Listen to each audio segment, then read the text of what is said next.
Hey, welcome to our second video. Once again, I have with me Brevin Becker. Hi. And we're going to start right from the top with a little bit of housekeeping. First of all, in last week's video, I said that Cherry Pie did a special event to commemorate our 500th show. And I realized that was not technically correct. We did a big deal for our 10-year anniversary show, which was that same year. We did this special VIP package thing with a meet and greet and a special acoustic set for people who were participating in that, and special commemorative t-shirts. But that was 10-year anniversary, not the 500th show. So technical correction there. So we were recording this on April 5th. Yesterday was election day. As we discussed last time, Brevin was running for Village Board. And how did that go? I ended up not winning, but I was... At the start of the campaign, I wasn't really expecting much out of it. I was thinking maybe election day I get 50 votes at best, and it turns out I got almost 300, so that's pretty cool to know that there's a lot of people out there who I've never even met that put a vote in for me, so I'm happy with that, and I'll be working with other village board members in the future. So you do plan to remain active and go to meetings and maybe even be on a committee if you can, kind of thing? Yes. So perhaps running again in the future with a little more experience under your belt and maybe go in with higher expectations. Yeah. All right. But that reminds me an issue of that I've felt for a long time involving politics, where I wish politics wasn't treated as if it were a sport. Because like with sports, as Herm Edwards once famously said, you play to win the game. That's the way it's set up. The rules are set up. You have a competition, and at the end you have a winner and you have a loser, and then you celebrate, or you say, hey, there's always next year, whatever. And that's it. That's the whole point, is you play to win the game. And in politics, that's not the way it works, or it's not the way it should work at all. Winning is not the end, it's the beginning. So like when Obama won, I was glad he won, I voted for him, but I didn't go out and celebrate, hey, we won. No. The job is just beginning. Now you have to govern. You have to follow through. This recent healthcare legislation that the Republicans were supporting, and it didn't pass. And it was like characterized as the Democrats win and the Republicans lose and Trump loses. And it was treated like sports and completely lost. It's like, no, it's about healthcare and about people's finances and their health. And I hate to see it treated as a sport.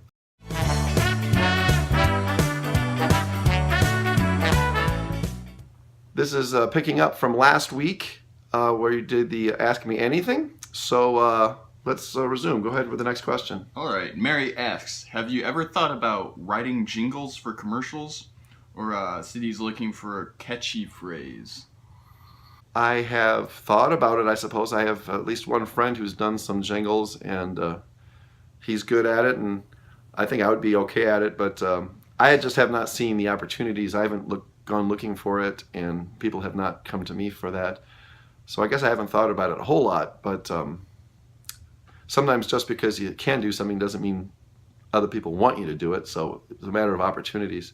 I don't know, if you know anybody who wants a jingle, I'd be interested in hearing from them.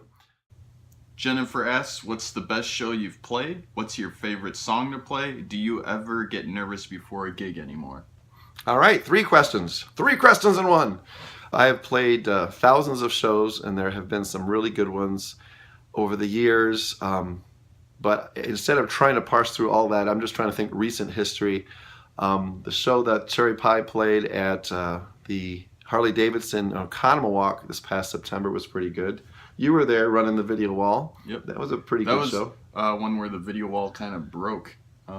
Did it? Yeah, it wasn't fully functional the entire time, but it was still an awesome show. I'm facing the audience if I'm not aware of when the it's video still wall. Good. Oh, okay. Still good. A broken video wall is better than no video wall? Yeah. But it was a huge crowd. It was great weather. It was a great stage to move around on. Lots of friends there. Lots of people getting crazy in the audience. That's always fun to watch. And I had just bought a guitar that day, my blue Paul Reed Smith. I just picked it up that afternoon and was playing it, and it felt really good. So that, just in recent history, that show stands out. Of course, we've had a lot of great state fair shows, some good Summerfest shows, that, you know, the types where you just have the biggest crowds you can imagine, and that goes a long way. But that's not the only thing that makes for a great show. But yeah, I've had some great experiences, and looking forward to the future ones. All right, second part of that question: favorite song to play. Now, last video I answered, the question kind of a non-cherry pie context. I was listing some of the favorite songs that I like to play at open jams and solo shows and stuff. But so now I'll answer more from a cherry pie perspective. What are my favorite songs to play with cherry pie? And those tend to be the songs that have the more interesting keyboard parts that might have maybe some piano through it, but also add an organ or a synth and kind of do different roles with the keyboards.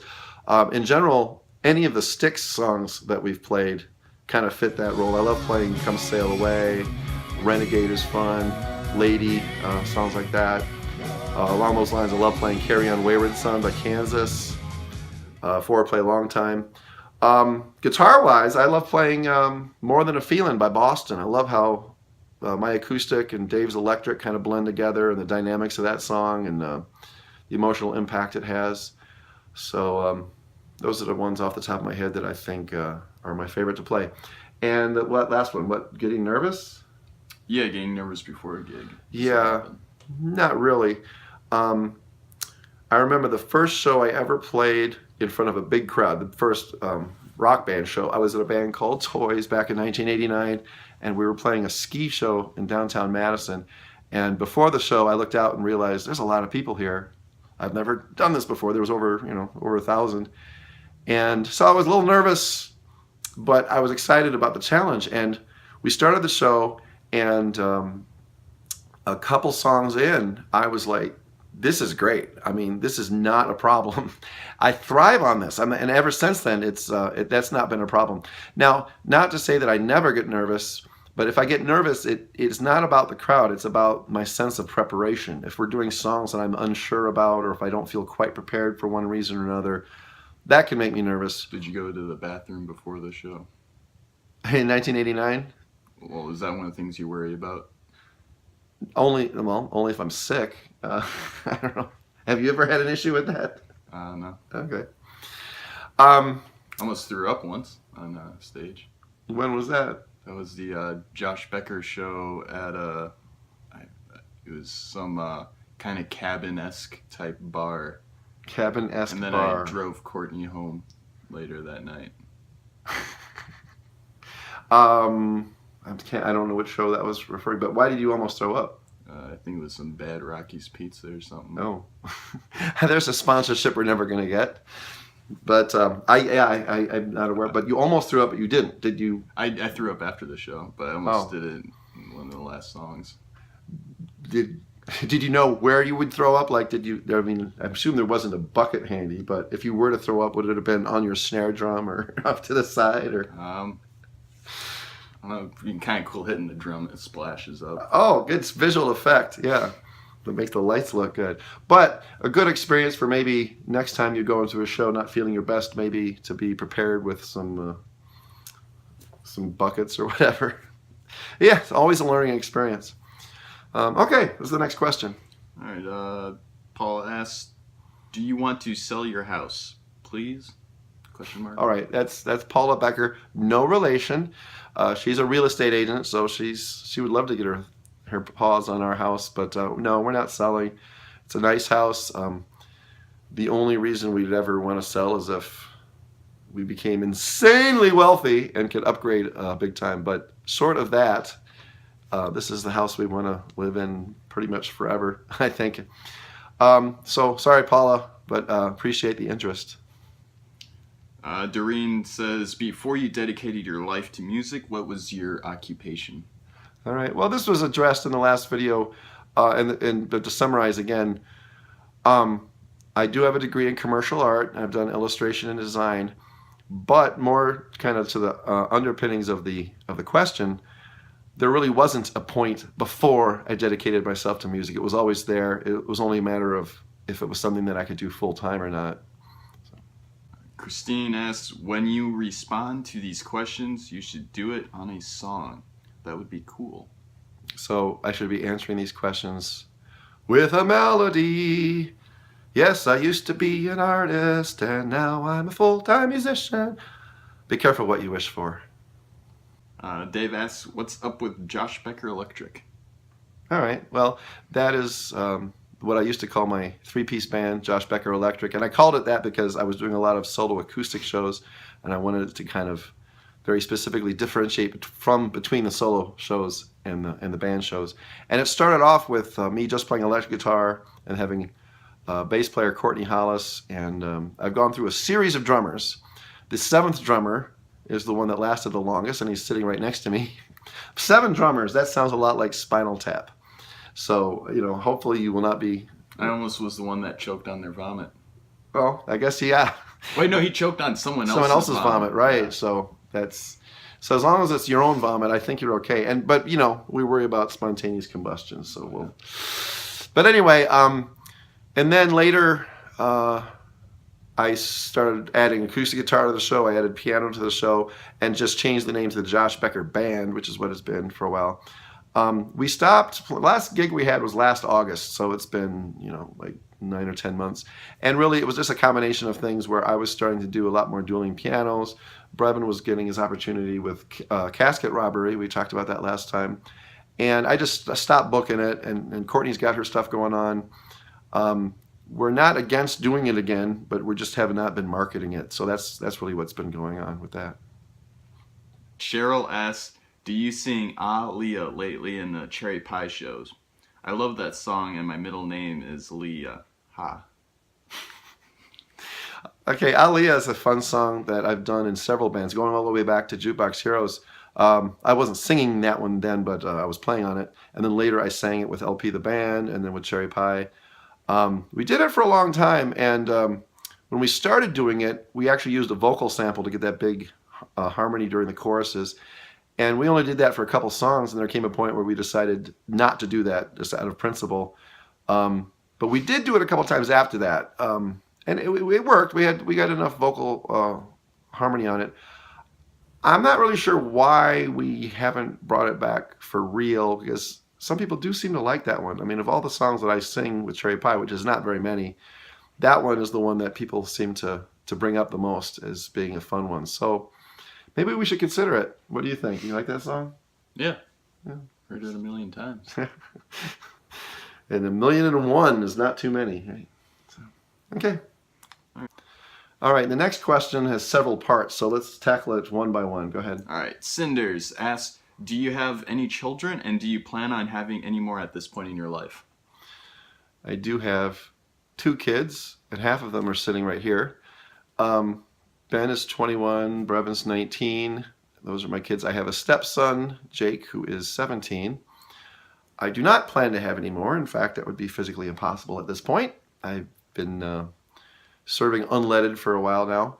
The next step would be grandchildren, so who knows when that'll happen. Cinders also asks, after playing all those years with Cherry Pie, how do all you guys get along? And has the band ever come close to breaking up? We get along pretty well. It's, like any relationship, there'll be some conflicts, but never close to breaking up. And the success helps. Like a sports team, if there's internal conflict on a sports team, they always say the best remedy is winning. When you're winning, the arguments don't seem very important at all. And Cherry Pie's been doing very well for a long time, and that makes it easy to get along sometimes. But overall, I mean, we function really well together. We relate to each other as friends in different ways. And I think if any band I've been in, we get along perhaps the best or right up there. It's not really an issue. Cinders also wants to know, have any band members ever fallen or gotten injured during a performance? Well, the one time that stands out is back when we used pyro, and John got burned pretty bad on the arm when a pyro went off when it wasn't supposed to. All of us actually got singed a little bit at one time or another by pyro, but he was the one who had the more serious injury that needed treatment. Aside from that, I remember when I was with Toys a long time ago, I fell at Taste of Madison and badly bruised my wrist. And another time I stepped up on a table and stuck my head into a ceiling fan. That was a long time ago. Those are my instance, but those were not with cherry pie. And I can't think of anybody else getting hurt. Stephen asks, what's your least favorite song to perform with cherry pie? And is Tammy your first wife? All right, two very different questions. Least favorite song to play with cherry pie. Now, that doesn't mean it's necessarily a bad song. It just means I don't enjoy playing it. And there's a couple that come to mind. Once Bitten, Twice Shy. We used to do Little Susie by Tesla. And these songs were just very tedious. The part I had to play was just so repetitive and so tedious is the only word. So that made it not so fun for me. But like I said, doesn't necessarily make it a bad song. Is Tammy my first wife? No, she is not. I like to say I believe in marriage. I like marriage so much that I did it twice. But I was married to Trish, who is Ben and Brevin's mother. And we were married from 1990 until 2008. And we still get along. We're shooting this in her house right now. So she's not home at the moment, but it wouldn't matter if she was, as long as she's not making a lot of noise. But so Tammy's my second wife, and second marriages tend to be pretty good because you learn a lot. You kind of figure out what's important, what's not important, and you can kind of perhaps more customize what you want your relationship to be compared to when you're young and really don't know anything. But no, the first marriage was good, and we obviously came out with some good kids, and I always felt like at age 23, I got married on my 23rd birthday. It was the right thing to do. It was not a mistake, all right? Just because it didn't last forever does not mean it was a mistake. So, all right. Barb asks, if your life became a movie, what actor would play you? That's a fun question. Quite a while ago, I made jokes about basketball players playing me. Like Wally Serbiak was one. Or Kareem Abdul-Jabbar. I did a little cartoon where I had him with long hair. As far as I guess the idea is that like the younger actors of today playing a young Josh Becker, who would it be? And I guess I don't keep track of the younger actors, and they're all so good looking. It would be kind of silly to to suggest that any of them should play me. I don't know. Maybe you should play me. I don't think I ever had a beard quite that big, but might as well. So you know what? I think that's a good question to ask people out there, like my friends. Who do you think should play me? But from an outside perspective, I think that might be a fun see what people come up with. Who would play you if you were ever a movie? I'd go for Zach Galifianakis. He's a little bit chubbier, but a little bit. Not only is he chubby, but you're super skinny. That would be like a funhouse mirror version of you. Barb also asks, if you could walk around with a theme song playing in the background, what would yours be? Probably Why Does It Hurt When I Pee by Frank Zappa. Oh, I don't know, maybe not. I don't know, La Ville Strangiato perhaps? Or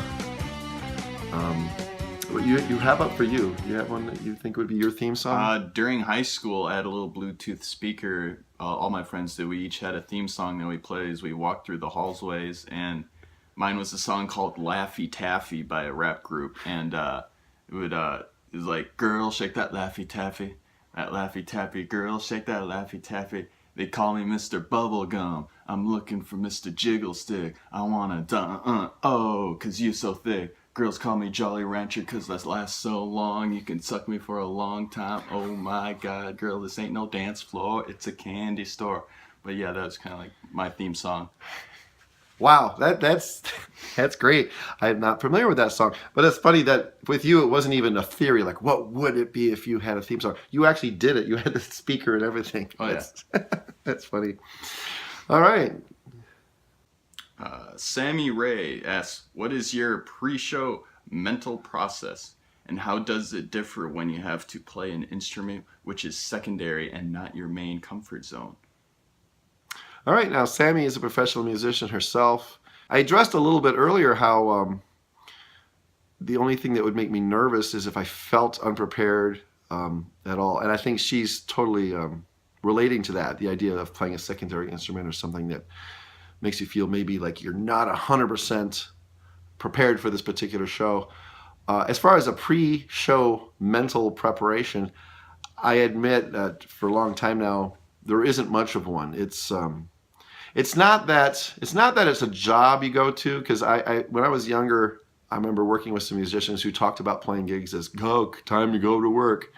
And I promised myself, if I ever found myself talking that way, that I should stop doing it because it doesn't pay enough to be work. But so it's not like I treat it as a job, but it is sometimes. It's so frequent, so common to go play gigs that if I had a pre-show mental ritual, I would be overthinking it. I would be like perhaps driving myself nuts. Obviously, there's some shows you get excited about because you know there's going to be a good crowd, and for whatever reason, it's going to be a particularly exciting time. And those, you know, you just get fun. It's like anticipating Christmas. It's just fun to anticipate. As far as, you know, the back again to playing something that was a secondary instrument or something new, you know, you just try to prepare as best you can and enjoy the challenge. So, you know, you're broadening your horizons, getting out of your comfort zone, like she said, and that can be a very fulfilling experience in itself if you approach it with the proper diligence and grow from it. That's part of the fun. Lee asks, do you enjoy rotating your organ? Of course, referring to my spinning keyboard stand, which was built by our friend Paul back in 2009, and it's still the coolest thing in the world. I mean, I've obviously gotten somewhat used to it, but I've still, every once in a while, I'll just look at it and go, that's so cool. And actually, when Paul built it, he was tweaking, he was trying to figure out the best way to put it together for quite a while. And then when he finally did it, we kind of thought he would probably build similar ones for other keyboard players, but he hasn't, which means that mine is still pretty special. So I'm really glad to have it. It's a fun showmanship type of thing as far as, do I enjoy rotating my organ? And yeah, okay, I'm going to ignore the innuendo there, but it's such a cool piece of hardware, and I'm so glad to have it. Do you ever spin it and almost fall off stage? Or do you always know where you're going when you're spinning it? Well, because of the way the cables are at the bottom of it, I always have to kind of know where those are and where I can expect to be able to spin it. The times that I've almost fallen off the stage has way more to do with where the edge of the stage is, and I could do that playing guitar or anything else.